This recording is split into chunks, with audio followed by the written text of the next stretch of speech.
Today's Parenting Great Kids podcast is brought to you by March of Dimes.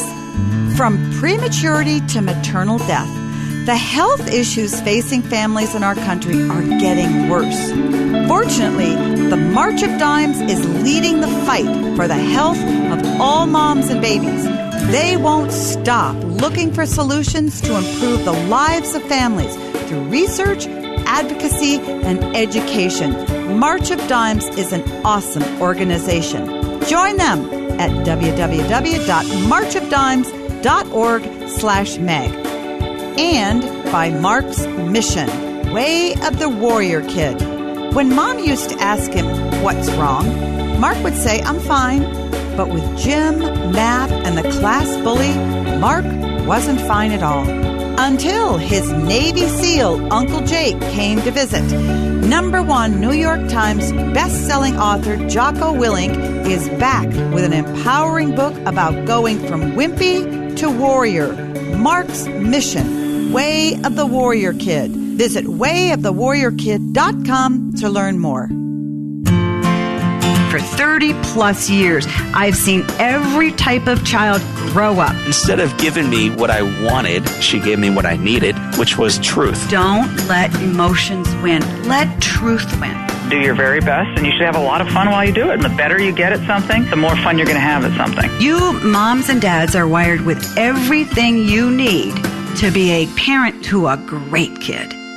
Welcome to Parenting Great Kids. This is episode number 53, and I'm your host, Dr. Meg Meeker. Today, friends, I'm going to be doing something a little bit different. You who have been listening to my podcasts all along know that I have on my podcast some extraordinary guests. I have experts, I have parents, I have athletes, I have celebrities. I have a wide range of guests because I want these podcasts to be informative and fun, sometimes entertaining, sometimes heavy, sometimes pushing a lot of people's buttons, including my own, and you might hear a little bit of that today. But what I'm going to do today is just answer your questions. So today's Parenting Great Kids podcast is a podcast between you and me, my listeners, and parents. As a reminder, don't just download these episodes, click subscribe. When you do that, you're joining my parenting revolution, and every new episode will automatically show in your subscribed list. You won't regret it. And I'd love for you to write us a review on iTunes and let me know what you think of these podcasts. Remember, not only are we on iTunes, but the Parenting Great Kids podcast is also now available in the Google Play Store and on Stitcher. So no matter where you get your podcast, subscribe today. Don't miss one single episode. I'm tackling some of your hardest and easiest questions that you've written to me over the past several months because I really want to let you know I'm hearing what you're writing to me. My heart is with you. My podcasts are for you. I want to be here for you to help you navigate some really tough times with your kids. I want you to learn to love parenting. I want you to know that you can do the tough stuff. I want you to know that you can have fun. And I want you to know, as you're going to hear through some of the questions that I got from you, that maybe sometimes the difficulties that you're having with your kids have nothing to do with your kids. You're going to hear about a wonderful mom who's really struggling with not liking her 4-year-old son, who's got a really rough marriage, and she doesn't like this kid, and she's saying, "Help, what do I do?" So, you're going to hear me talk to you about sometimes the difficulties that you're having with your kids may have nothing to do with your kids at all. You're going to hear me talk to a dad who's having a really hard time living with his wife who has postpartum depression and is saying, "Help, what do I do?" Or a mom who thinks that her daughter's deeply psychologically disturbed because she's 3 and she won't poop. And she's got a psychologist telling her, "Yes, your daughter's deeply disturbed." No, she's not. Her daughter just has bowel issues. So you're going to hear me over this podcast sort of dive in and dig with you about some of the issues you're facing, but I really want you to understand a couple of key things here. And I guess if I were going to give you my point to ponder, they would be this right up front. You've got this. You parents are doing such a better job than you think you are. And that sometimes the parenting issues you think you're struggling with really have nothing to do with your kids.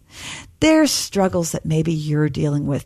And I want you to know that the tough stuff that you think you can't do, like talking to your teenagers about things like sex or same-sex attraction, yes, you can do. And here's the great news. The fact that your kids are coming to you and wanting to have conversation lets me know that your kids want you. They really want you. So you've got this. Sometimes parenting and the tough stuff you're encountering with your kids really isn't about parenting issues. Maybe it's stuff that you're just dealing with. And third, that the fact that your kids want to have tough conversations with you lets me know that your kids want you more than you think they want you. So I want you to take some hope and some encouragement through that, because so much of what I see in the questions in you writing to me is that I know you're doing a much better job than you think you're doing. And you need to be affirmed, I hope. And I hope you hear that as I answer the questions. So for the next 40 minutes or so, grab a cup of coffee, grab some tea, jump on the treadmill, put me on your headphones, whatever. But let's go and let's wrestle together with some of the big and sometimes the small issues that you write to me about. So parents, thanks for listening. This is episode number 53. Stay with us. I am so excited to announce to you, my awesome listeners, that my brand new hot up the press course, Discipline with Courage and Kindness, is available at megmeekermd.com. In the course, I discuss 4 fundamental principles to great discipline for any child, whether your child is 2, 8, 10, even 18. And I think that some of you parents who wrote into me today could really benefit from using some of the tools that I outline in that course. It's comprehensive, it's there, it's written just for you. My first question is from Nicoletta. Dear Dr. Meeker, I'd like to thank you for your podcast you've created. It's given me a lot of joy on my 1-hour commute every day. My question is this. My 3-year-old daughter doesn't want to go to preschool. She tells me school is too long and she doesn't like it. Even though her school is good, I do think it's too long for her, 8 a.m. to 6 p.m. most of the time. I don't like the idea of hiring a nanny. I spend all my free time with her. My husband travels a lot and I work full time, so I'm sure she feels a little anxious. She is great and happy kid overall. Do you have any advice for me? Well, Nicoletta, I want to say something to you. Your 3-year-old is trying to tell you something, and you need to listen to her. Her young mind and heart and body is saying to you, Mommy, I can't do this. And the truth of the matter is, going to school, if you will, at 8 in the morning and coming home at 6 at night, 5 days a week is way too much for any 3-year-old. And I say that because of this. Put yourself in your daughter's situation. Would you want someone to drop you off at a place where you're basically in 3 or 4 rooms, the same 3 or 4 rooms, for 10 hours a day with a group of other children you may or may not like, and a handful of adults who don't necessarily love you but are there to make sure you're safe? I suspect you wouldn't like that very much either. And in my experience, and I've watched a whole generation of kids grow up now, these years when kids are 2, 3, 4, and 5, these are extremely tender, formative years. And if your daughter doesn't have enough time to bond with you and she needs the physical time with you, it can't be just 2 hours a day on weekdays, basically 6 at night until 8 at night until she goes to bed. It's just not enough time with you or with your husband. And I think that this is causing you a lot of angst. That's why you're writing to me. And I think it's causing your daughter a lot of angst. And so what I want to encourage you to do is you need to sit down with your husband and have a heart-to-heart and say, look, this situation is not working for our family. We're never home. Our daughter's stressed out and she's only 3. And as a matter of fact, I'm concerned about some bonding issues, attachment issues that she may have with you and me. So you and your husband need to sit down and say, okay, look at our budget. How much money do we really need to live on? And then figure out what work schedules you need to adhere to get by over the next 3 or 4 or 5 years until your daughter's older and more mature and can handle being in, quote, school 8 hours a day. And Nicoletta, that's not going to come until your daughter is 7 or 8 years of age. I coined something that I call the kindergarten syndrome, and this is why. I was seeing about 10 years ago kids who were about 5 going off to kindergarten 8 hours a day, 5 days a week. And in October, parents were bringing their kids into me saying, something's happened to my child. They've turned into a monster. Well, what has happened is the child is exhausted.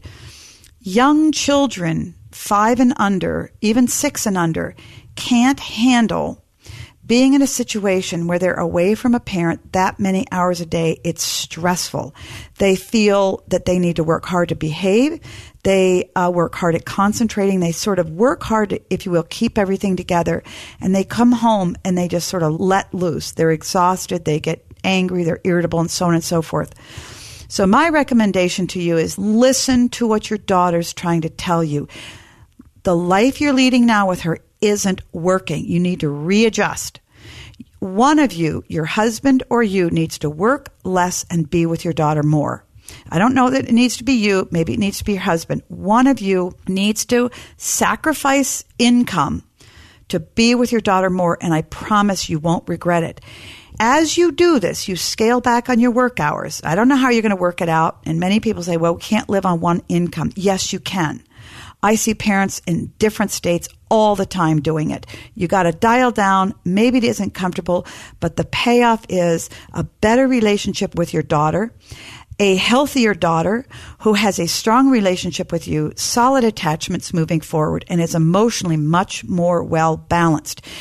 Honestly and truly, kids just can't take 50, 60 hours a week in a daycare or away from their parents, and they can't develop into having healthy relationships with parents down the road. I know a lot of parents don't want to hear this. My job isn't to tickle your ears or tell you things that make you feel good. My job as a pediatrician is to give a voice for your children and tell you what they need. Your daughter's trying to tell you that. I know you have the strength to accommodate her, to sacrifice for her, and I promise you, Nicoletta, if you scale back your work or your husband scales back your work, you change your work schedules, and you live on less income in order to spend more time with your daughter, you will never, ever regret it. Do it sooner rather than later. You don't want to be writing to me when she's 6 or 7 or 8 saying she's having a lot of behavior problems because she hasn't formed solid attachments to you and Dad. Please do it. I promise you, you'll be grateful for it in a very short period of time. Great question. My next question comes from Shannon. Dear Dr. Meeker, I have a 9-year-old daughter and an 8-year-old son. My daughter has always been dramatic, and my son has almost instinctively always loved pushing her buttons. I have a journal entry of him at 14 months of age, picking up a beloved stuffed animal, waving it in front of her face, and teasing her, and then he laughed while she screamed her head off. He can't seem to help himself and does or says things to make her crazy without thinking about it. His behavior does not carry over to school or with friends. He gets straight A's, and we get constant compliments on how sweet and well-behaved he is. But at home, it's constant fighting, and he's gotten to a point where my daughter wants to stay shut up in her room to keep away from him. I also feel his competitiveness and teasing have worsened her perfectionistic anxiety. I wish my kids wouldn't fight as much. We need help. Our home should be a place where our daughter feels safe to express her feelings and talk about things without the fear of her brother using it as ammunition. Help. Shannon, your son is out of control in being mean to his sister. And your job as a firm and loving parent is to help him get his behavior under control. Interestingly, you say that, quote, he can't seem to help himself, and yet you say he's perfect when he goes to school. His behavior at school lets you know, yes, he can control himself. You aren't expecting enough at home, and you're not laying down the law when he's mean to his sister. So when you have one child who is being so mean to another child that they want to stay shut up in their room during the day, it isn't fair to the child who's being bullied. Your son's a bully, and you need to get his behavior under control. Many parents in your situation say, we've tried everything and nothing works. And that really isn't a true statement. What happens in reality when they say that to me is they've tried different types of consequences, haven't followed through with those consequences, and so their child continues their bad behavior. Or they haven't found the right consequence. Here's what you need to do to get your son to control his behavior that you know he can control because he does it at school. First, you sit down with your son and you say, son, you have developed a bad habit of bullying your sister. No one in our home is allowed to bully another person. Dad doesn't bully me. I don't bully Dad. I don't bully you. Your sister can't bully you. That's the way our family works. Second, my job as your mom is to help you get your bully to break the bad habit of bullying. Do you understand? Yes, I understand. Here's what's going to happen. And you must find your son's Achilles heel. There is something every child wants to avoid that will motivate them from not behaving badly. Every child has something they don't want to lose or they don't want to give up. So you need to find it in your son. Is it time with friends? Is it sports? Is it television? Is it video games? It's something. And then you say to him, son, if I see you say this, and you give him specific words that he uses, that you've seen him use against his sister, or do this, and you cite examples of bad things that he's done to his sister, this is what's going to happen. You are not going to play soccer for 2 weeks, or you're not going to watch television for 2 weeks, or whatever it is. And when you say that, then you say to him, do you understand what I'm saying? And you go, yep, I understand. If your son is very strong-willed, and I imagine he is because most bullies are, in a matter of minutes or hours, he will turn around and test you. He's going to go bully his sister. When you see that happen, you walk into him, you grab him by the shoulders, and you say, I saw you do that. You bullied her. Now, you won't play soccer for 2 weeks. Maybe you need to make it a month. You need to implement a consequence that feels severe to you and that is so uncomfortable to him that when he feels that happen over the next 2 weeks or whatever it is, he is determined to never let that happen again. And many parents are afraid to make their kids uncomfortable. I'm not talking about hitting him. I don't feel you should use corporal punishment. It doesn't help when you're talking with a bully. But you need to implement a consequence that is so serious, your son will do anything to avoid it happening again. Maybe he needs to come home from school every day and be with you until he goes to bed at night for 2 weeks straight. Maybe he is allowed no fun, no TV, no sports, no friends, something. I guarantee you, every child has an Achilles heel. Every adult, every person has an Achilles heel. There's something we don't want to happen. And when you get serious about breaking this habit in him, I guarantee he'll break the habit. The problem isn't that he can't break the habit. The problem is that you haven't gotten serious about making him do it. I strongly encourage you to look at my course, Discipline with Courage and Kindness. I walk parents through this on how to implement the consequences that your kids need to have to break bad behaviors. Get it under control now, because if he's 15 and bullying his sister, it's going to be a whole lot worse, and you're going to have a monster on your hands. You can do this. I know you can. This comes from Amber. Dear Dr. Meg, I need help with my 4-year-old son. He's my second child. I have an almost 8-year-old daughter. My son is very strong-willed, and I've honestly not had a good relationship with him since he was 2. We are now in a horrible pattern. I basically single parent every evening. I'm a working mom, and my son is in a wonderful preschool. My daughter is at a public school. She attends after-school care. The evenings are awful. I hate doing the evening shift alone, but I've always done it as my husband stays at work until 8:30 most nights. We co-own a successful business. Our marriage is not strong.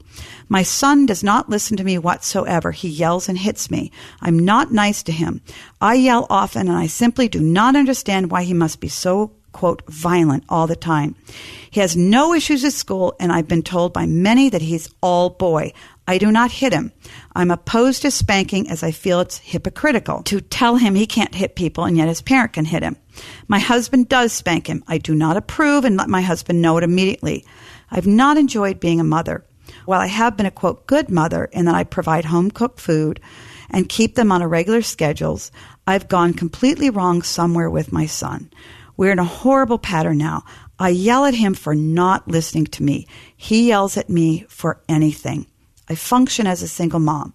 I quit expecting anything from my husband. He just won't show up as a dad. How can I rekindle a relationship with my son? He does not listen to me, and I have to rely on my husband, yet he is not there 90% of the time. Amber, I'm going to say something that at first may take you back, but I think you're going to know what I'm talking about. It's going to resonate with you. You know that you have some deep anger and bitterness issues. And as I read your letter, I feel very, very sad. You are not enjoying being a mom. You have a very stressed marriage. And you have a lot of anger and bitterness and sadness. And I wholeheartedly believe that your issues with your son are not about your son. I believe that your son is, quote, wearing the ills of the family. I don't know where your anger and hurt and bitterness come from. Maybe it comes from your marriage and it's coming out in your relationship with your son. Often that happens. Women who feel a lot of anger towards their husbands, who feel let down by their husbands, but they can't communicate that to their husbands or work it out with their husbands, turn that anger on their sons. It's the male to male transposition, if you will. I feel that your home is in chaos and that the root of the issue is not with your son. And I'm not even sure the root of the issue is with your husband. I don't know, because I don't know a whole lot about your marriage. But this is what I strongly encourage you to do. I don't think this is a parenting issue. For you to say that you don't like a 4-year-old, you haven't had a good relationship with him since he was 2, and that you're yelling at your son tells me there's something going on inside of you, not him, but it's coming out in your relationship. I'm not pointing the finger to you and saying you're a horrible mother. I don't think you are. I think you're a woman who has a lot of angst and a lot of pain and a lot of anger that you need to work out and resolve. So I encourage you today to call up one of your close friends, to go to your physician, or to find somebody who can give you a good recommendation for a good counselor and get yourself to that counselor ASAP. And say to that person, I feel that I might have some depression. I have some anger issues. They're coming out in my relationships with my husband and my kids, and I need help. And I promise you, once you begin to untangle your anger issues, you will start to feel better. You will start to like being home more. You will see an enormous change in your son and in your relationship with your son. Your son is wearing the pain of the family. It isn't fair to him. It isn't fair to you as a mom to be robbed of the joys of being a mom because you have unresolved hurt and anger, and you might even have some depression. This is treatable. You can get some help. Get it for yourself. You can have a happier home life. You can enjoy being a mom more. You can get rid of some of this bitterness, and you can have a better relationship with your husband. Get some help. I know that you can feel a whole lot better than you do today. Parents, I hope you're enjoying this special podcast where I answer your questions. We need to take a quick break, but don't go anywhere. We'll be right back with more of my answers to your awesome questions. Friends, is your home overdue for its spring cleaning? Mine is. This year, you have to try Mr. Clean Magic Eraser to tackle those impossible stains your sprays and wipes can't. I've tried Mr. Clean Magic Eraser on almost every room in my house, and it gets tough messes away so well, it blew me away. I use Mr. Clean Magic Eraser in my kitchen, in the bathrooms, on mirrors. I've even used it on my floor. But Mr. Clean Magic Eraser is particularly good in bathrooms. You know when you get that soapy scum in the bowl of your sink? It is awesome. All you have to do is wet it, squeeze the water out, and it gets all that soapy scum off any surface in your bathroom. What I like most about Mr. Clean Magic Eraser is it doesn't have any bad odors. When I breathe in some of those smells from other sprays that you use, it kind of makes me nervous what it's doing to my lungs. And because it cleans with water alone, you don't have to worry about those harsh cleaning fumes or any kind of bad odors. If you're about to take on your spring cleaning, you should definitely try Mr. Clean Magic Eraser. It's one of my new best friends. It makes cleaning your toughest kitchen and bathroom messes fast and easy. Check out MrClean.com/parentinggreatkids to see more ways the Magic Eraser can help you knock out impossible messes all around the house. Ladies, when it comes to bra shopping, it's all about finding the right fit for you. And there's only one lingerie brand that offers bras in sizes AA through G. That's Third Love. Third Love uses thousands of real women's measurements and super smoothing memory foam to create bras that fit and feel great. While most old school bra brands only carry 15 sizes, Third Love offers 60 sizes, including half cups, which no one else does. Third Love knows there's a perfect bra for everyone. So right now, they're offering my listeners 15% off your first order. To find the bra you've been waiting for, all you have to do is answer a few simple questions from Third Love's Fit Finder Quiz. It only takes 60 seconds, and you can do it all from home. Never have another awkward fitting room experience again. Try a Third Love bra. It's so comfortable, you might even forget you're wearing it. And if you don't agree, returns and exchanges are easy and free.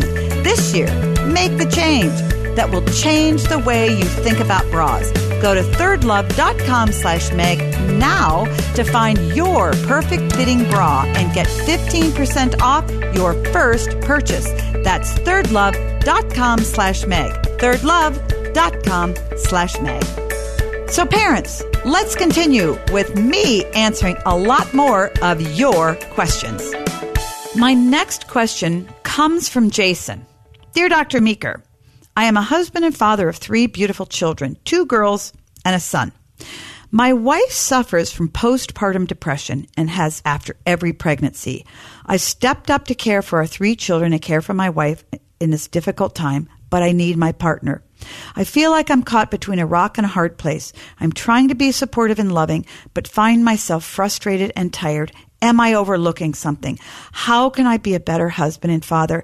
Dear Jason, thank you so much for writing.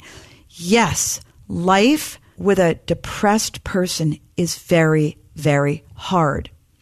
To those of you listening who have lived with a person who struggles with depression, you understand exactly what Jason's going through.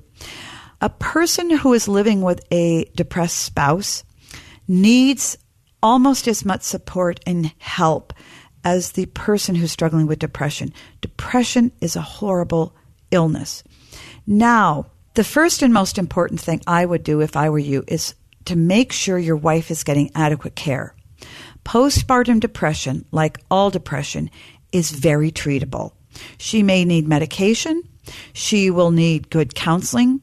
And all the good research shows that the plans for depression that have the highest success rates are often a combination of medication with psychotherapy or cognitive behavioral therapy.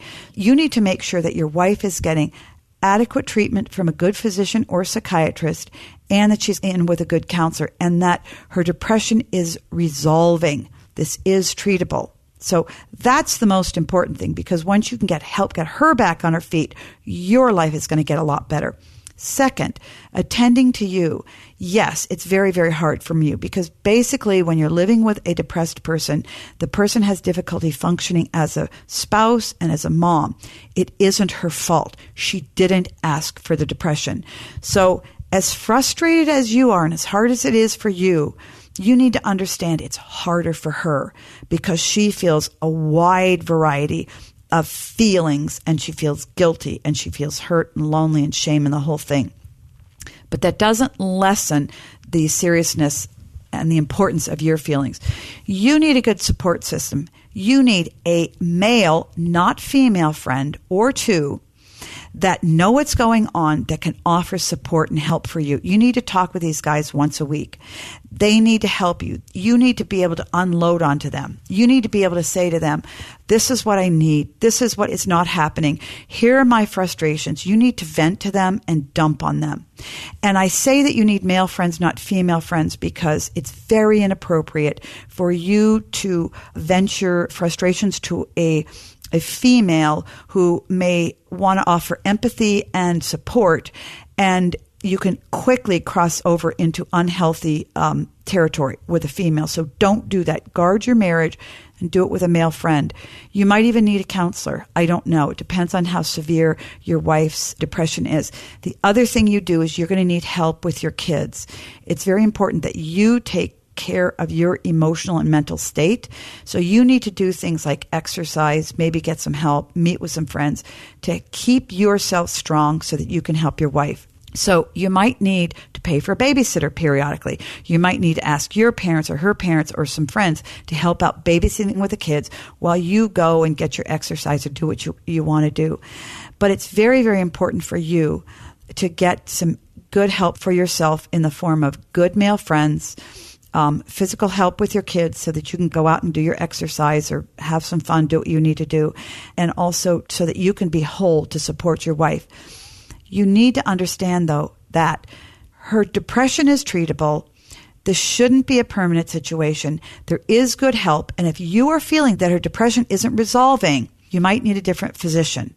And if you need to take her to a different doctor because she's not making strides in coming up out of her depression, do it. It's important for you, for her, and for your whole family. But I do want to leave you with this. You can pull out of this. Your wife can pull out of this. You need to know that there's hope for bad depression. Great question. Thanks so much for writing. My next question comes from Wendy. Dear Dr. Meeker, I recently listened to a conversation between my daughter and two friends. I should not have been listening. They went to a party and one girl split from my daughter and the friend. While she was gone, the girl consumed alcohol and ended up in the bathroom vomiting. While she was doing this, about 6 or 7 boys joined her in the stall, and she ended up giving them oral sex. She mentioned that every time she tried to stand up, they pushed her down. She was shocked. I'm not sure what to do about it. Do I inform her parents and risk my own daughter being extremely upset with me for listening to the conversation, or should I leave it alone? I feel like her mother should know what happened because she was extremely drunk and was taken care of. Dear Wendy, thank you for writing. Your question is deeply disturbing to me, and this is why. First of all, you are asking me if you should give help to your daughter's friend who was potentially raped by 6 or 7 boys, and you're saying that you shouldn't have been listening to the conversation. Parents, please listen to me. Why are we so afraid of our children? Are you saying to me that you're not willing to risk your daughter being upset that you overheard a conversation about a life-altering event to a young girl that could change the trajectory of her life, where she was raped by some boys who should end up in prison if what she's saying happened really happened? Parents, get over being afraid of your kids' feelings and be willing to be strong enough to do the right thing for kids. Should you say something? Yes, you should have said something immediately. What you do is you go to this girl's parents and you talk to them about what you heard. If you feel that going to this girl's parents may put her life in jeopardy, i.e., they're not going to be able to handle it, they're going to beat her, they're going to scream, they're going to do whatever, which 99% of parents never do. If you feel that that's a concern, then you go directly to the girl with your daughter and you listen to this girl's story. And if you feel that what she's saying is really true and really happened, then this girl needs serious help. She needs a counselor. She needs a doctor. She might even need to file a police report because a young girl who's trapped in a bathroom with 6 or 7 boys violating her, this is 100% unacceptable. And the fact that parents are so timid to come in and help kids is very upsetting to me. So yes, you need to go to her parents, you need to go to the daughter, and I don't care if your daughter is upset or not. I am personally very glad that you overheard this conversation. And I think that this needs to be a wake-up call to every single parent out there. Life is tough for our kids. There's a lot of danger out there. Drinking and kids don't mix. Drinking and girls don't mix. Because when girls lose control and they get drunk, often they get violated sexually. And we parents need to open our eyes and realize that our kids need help, that teenagers in particular can't live in private worlds. They can't live having private conversations on their cell phones or on Facebook or on Instagram or Snapchat. They need our help because they're not able to navigate a tough world when they're 16 or 17 and sometimes even 18. Certainly 14 and 15-year-old kids can't. So we've got to get over this timidity of feeling like we can't listen to our kids' conversations or read their Instagram or look at their Snapchat. Yes, we can. We need to, we have to, because we need to help our kids navigate a really tough world. I don't mean to come down too hard on you, Wendy. This isn't personal. You're a product of a world that's teaching you parents that you need to just be quiet and you need to not get your kids upset and you don't want to, violate your kids' trust. This is a bunch of nonsense. We need to help our kids. The world is tough and it's really hard being a teenager. You need to help this girl today, and she needs her parents to know absolutely what's going on. My next question comes from Phil and Jen. Dear Dr. Meeker, I'm wondering if you can address and share some tips on parenting kids from a trauma background. My husband and I foster kids, and it's so hard to not try and parent these kids the same way we parent our own biologic kids. We know that it isn't the answer since they're from a secure and loving family, and it doesn't work at all. Most of these kids or babies were drug and or alcohol exposed in utero. Thanks in advance for your help. First of all, Phil and Jen, thank you so much for fostering kids who come from traumatic backgrounds. You're absolutely right. You cannot parent these kids the same way you would parent your own biologic kids. And I want to take that a step further. No parent can parent each of our children, even if they're our own biologic children, the same way. Why? Because kids have very different needs, even if they're from the same parents. So recognizing that foster children who have been traumatized have different needs than your children who weren't traumatized is very wise. Here are some of the things that parents who are in your situation need to recognize and understand. First of all, kids who come to you with a history of trauma have very serious trust issues, and you know this. In other words, children who've been traumatized come into your home not trusting you. They don't trust you because they've been hurt by an adult. Sometimes that was a woman, sometimes it was a man, and usually if they've been hurt by a man, they don't trust the father. If they've been hurt by a woman, they don't trust the mother. You don't always know that, but when you're trying to parent a child who doesn't trust you, you need to understand that you are going to be tested by that child for weeks, months, maybe even years. They're going to test you instinctively to see if you're trustworthy. In other words, you are going to pay for the mistakes that the previous parent made on the child that you're now parenting. If they violated the trust of that child, then you're going to pay for it. That means that you are going to have to be strong enough to understand that as your foster child acts out in front of you in your home and does obnoxious things to try to make you angry, you're going to recognize that as your child, that child testing you to see how you're going to react. If a child for instance, was the victim of a foster parent or a previous parent raging or hitting him or her, that child may push your buttons to the point that you may rage or be on the verge of hitting them to see if you're going to repeat what that previous parent did. That's why it's really important for you as the foster parent to recognize this child's behavior is a test to me. I'm not going to take the bait. It's really, really hard because kids who've been hurt try to find how they can hurt you, to push your temper, to push the limits, to get you to explode so that they can prove to themselves, see, you're going to do to him exactly what the previous parent did. So that child's going to have serious trust issues. That means that you, Phil and Jen, are first of all going to need to be able to recognize patterns in that child where they're testing you. And you're going to have to say, there's a test. They're trying to push my buttons. I'm not going to take the bait. So you have to be keen to what they're doing and recognize patterns of testing. Second of all, you're going to need to keep your wits about you and say, I see it's a test. I'm not going to give in. I see it's a test. I'm not going to give in. You need to have a lot of backbone. You need to have a lot of emotional fortitude to not give in to the test. Third, you're going to need a lot of patience with this child. And sometimes you're going to need to be able to withstand this child's temper tantrums. That's tough when you've got a 14, 15, 16-year-old who's having a lot of temper tantrums in your house. But you're going to need to be able to say to that child, look, you are having temper tantrums.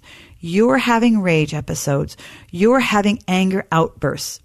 And when you have these outbursts, here are the rules in our home. When you feel like raging at me, you can't hit me, you can't say these certain words, you can't wreck our stuff.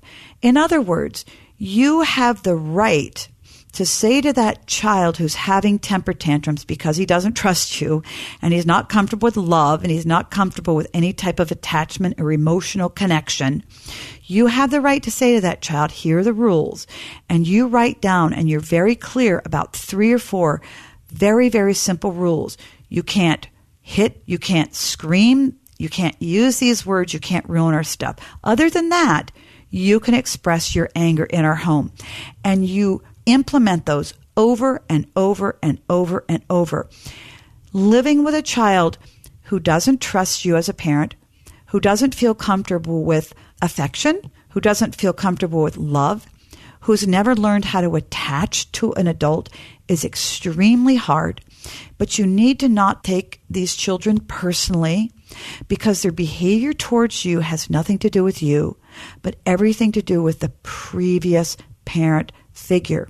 If you can hang in there long enough and you can prove to your foster child that you're not going to buckle, that you're not going to rage, that you can withstand their antics and their temper tantrums, eventually most of these kids will break and they will give up their temper tantrums and they will begin to form attachments to you. They will begin to let go of their trust issues with you, begin to recognize that you are safe enough. You're not going away. You're not going to rage. You're not going to behave like the previous parent. You can be trusted.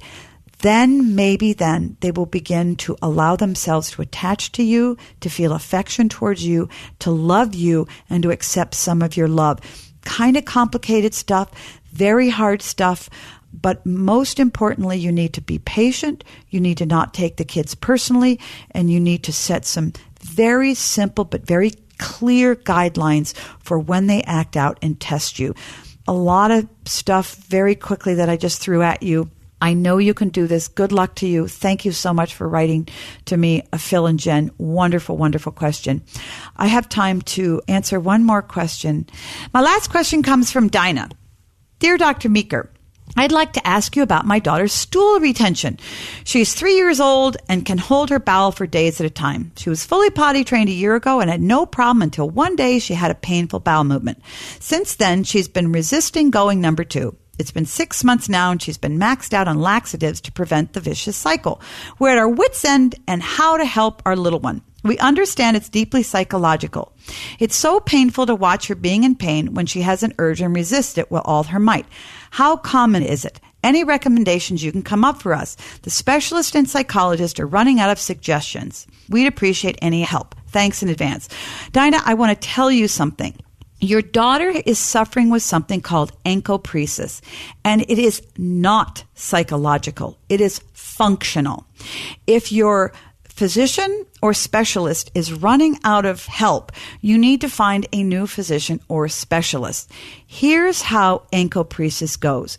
A young child, usually potty trained, has a painful bowel movement. It hurts. Their little mind says, we're not going to do that again. So the next time they feel the urge to have a bowel movement, they go, we're not going to do that. And they hold their stool in. Over time, their stool gets backed up in their colon. The colon gets really full and it stretches out. And the nerve endings that line the bowel start to not work very well. In other words, they can't push the stool out very well. But what happens is, particularly in kids who are 5 or 6 or 7, very common in boys who are 6 or 7 or 8 years of age, what happens is the stool gets backed up into the colon, and the stool in the center is very hard, and on the outside of the stool it gets very runny and watery, and it begins to leak out, and kids begin to soil their underwear. But they still can't poop. So parents go, my child doesn't want to poop. Something deeply psychological is going on. They must hate me because they don't want to poop. I'm going to take them to a psychologist. No, your child's bowels aren't working. Now, to properly treat your child's bowels and to get them functioning normally takes months and sometimes years. Here's how the good treatment of encopresis goes. The first thing that you need to do with your child, and any good pediatrician should be able to walk you through it. If they don't, go to a pediatric gastroenterologist. But I treat this all the time, and I've seen it in kids, and often it lasts for years. Here's what needs to happen. First of all, you need to completely evacuate the stool. You need to get all of that backed up stool in there. And I've seen kids that are so backed up, we've had to put them in the hospital and literally flush them out over days. Kids can have pounds of stool backed up in their lower intestine. And so once you flush that out, that helps. But remember, I told you the nerves in the bowel aren't working properly. So now what needs to happen is you need to restore healthy function of the bowel. The nerves need to get working again so that the lower intestine can push and open, squeeze down and relax so that can help push normal stool out. Many times this takes months. So a child with encopresis or stool retention that's this severe needs to be followed for years and needs to be on a combination of laxative, bulk agents, and adequate liquid intake to make sure that once the stool is completely evacuated from the bowel, then you need to make sure that the stool is soft enough that it almost falls out so that a child doesn't have another painful experience, so they want to hold their poop in. So your daughter wants to hold her poop in and not poop because she doesn't want to hurt again. So this doesn't have to do with her relationship with you or anything. So she doesn't need to go to a psychologist. She needs to have her stools taken care of. Now, that said, there are some kids who, even after you get their bowels functioning well, have a bowel issue where they just have enormous, painful poops. I had a patient who had poops when she was 11 years old that were the size of a Coke can, and I wouldn't have believed it if I hadn't seen it. She didn't have any psychological problems. She had bowel problems. And this kid needed help with stool softeners and laxatives for years and years and years because her poops hurt. So you need the help of a good pediatrician or a good pediatric gastroenterologist who understands this is a bowel issue with your daughter and she may have problems with this for years to come, it's okay. You can help her. She's going to need to maybe be on medications or stool softeners for years to come, but that's okay. Your goal is to help her to prevent from having painful stools. So I hope that helps you. Calm down. It's not a psychological issue. It's a bowel issue. Parents, I hope that you can tell that I absolutely love answering your questions. So please keep sending them in to me. You can email me your parenting questions to askmeg@megmeekermd.com. Again, that's askmeg@megmeekermd.com. So until next time, parents, always remember that great kids are raised, not born.